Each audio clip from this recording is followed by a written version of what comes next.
Jadi penulis nak bagi tahu, apabila kita dah mula beribadat daripada umur kita 15 contohnya, sampailah 25, 10 tahun, 35, 20 tahun. Okay, setelah kita beribadat 20 tahun, jadi dalam masa 20 tahun ni, apakah amalan yang kita buat? Contohnya yang kita dah belajar ialah semayang, sembahyang fardu, sembahyang sunat. Jadi persoalannya, sekiranya amalan 20 tahun ni diterima oleh Allah Subhanahu Wa Taala, Allah akan mengurniakan kepada kita ketaatan yang lain. Allah akan mengurniakan kepada kita ketaatan yang baru. Jadi apakah ketaatan yang baru tersebut? Ialah firman Allah Ta'ala, wala zikrullahi akbar. Sesungguhnya berzikir, mengingati Allah, akbaru ialah ibadat yang paling besar.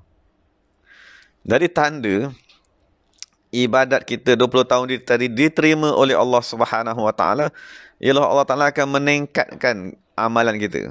Daripada satu amalan, Allah Ta'ala akan tambah kepada amalan yang lain. Jadi itulah yang kita nak nilai pada diri kita.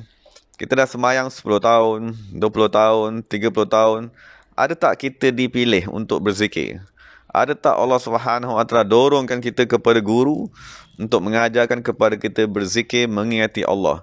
Sebab dalam Quran dia bagi tahu, wala zikrullahi akbar. Sesungguhnya zikir ialah amalan yang paling besar. Dan Allah juga yang suruh, ya ayyuhallazina amanu zkurullah. Wahai orang-orang beriman, uzkurullah, ingatlah kepada Allah Ta'ala. Zikran kasiran, dengan ingatan yang banyak. Jadi berzikir ialah satu ketaatan. Sebagaimana semayang ialah satu ketaatan.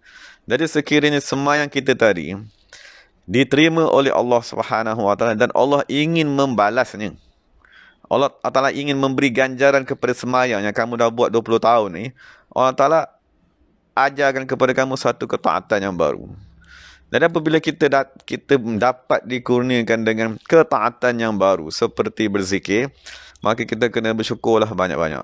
Maksudnya Allah Ta'ala ingin menjadikan kita sebagai ahli ketaatannya.